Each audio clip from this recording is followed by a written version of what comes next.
Squarespace rolled out members areas about, I'd say, a year to about 18 months ago. And ever since, they've been making improvements, and it's a really solid way to paywall your content. Now, if you want, you can make it free and just use it to collect emails and customer data, but you can put it behind an actual paywall as well. So I'm going to show you how to set up your members area on Squarespace. So on the site here, we go into pages, and then I'll put this one in the not linked for now. So click plus, and then you can see we've got all the different types of pages, different types of collections, and then more. So under more, you're going to see member site here. We click on this, and then you've got a couple of templates that you can choose from. I'll just go with this one up here, and we'll just call this one Sam's Members. You'll also notice this goes in its own section here. So you've got main nav, member sites not linked.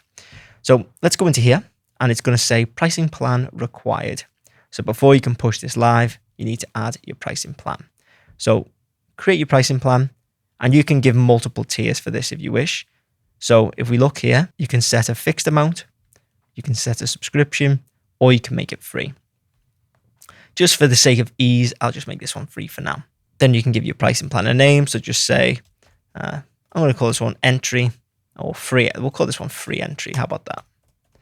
Free entry, and then a description if you want, but you don't have to put that in. And then I'll be honest, I don't usually put benefits in. That's only if you input like a members block, but I never usually do that. So hit create, and then you've got your homepage. So this is the members homepage. If we click into edit, it's just a normal page. There's nothing particularly special about this.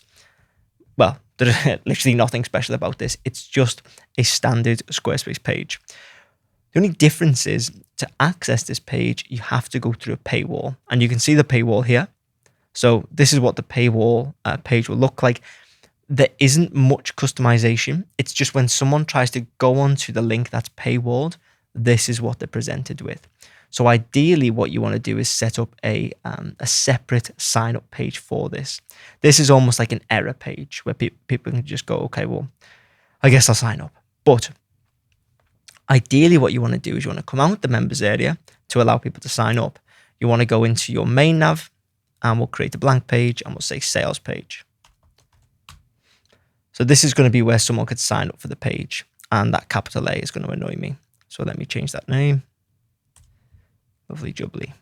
Okay, so we've got our sales page.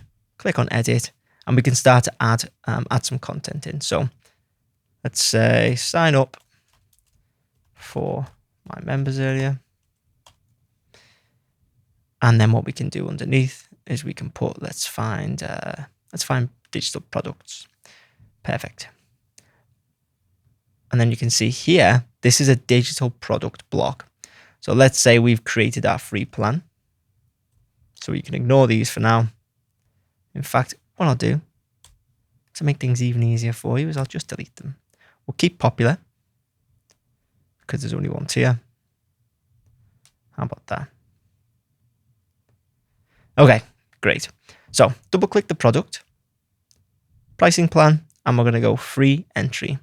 And this just links it up to the members area that we've created.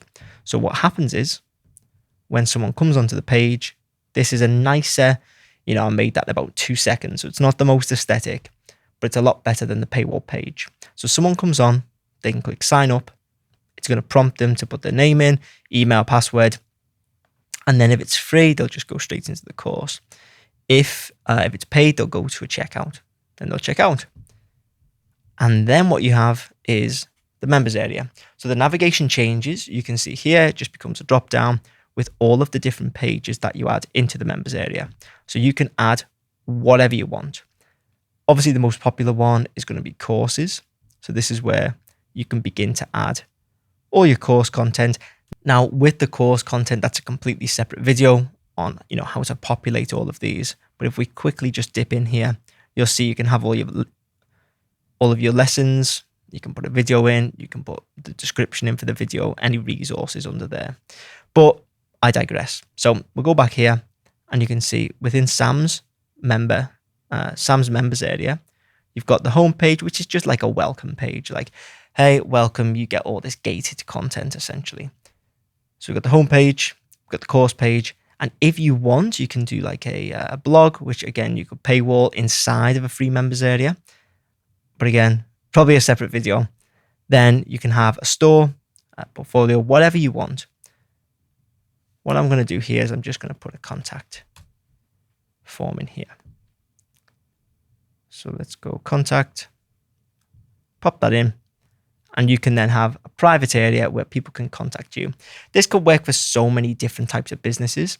Maybe it's I recently had a client who they offered telehealth. So a US client, they offered telehealth to clients, and they wanted to capture all the people who were interested. So what we did, behind the members area, we put their contact.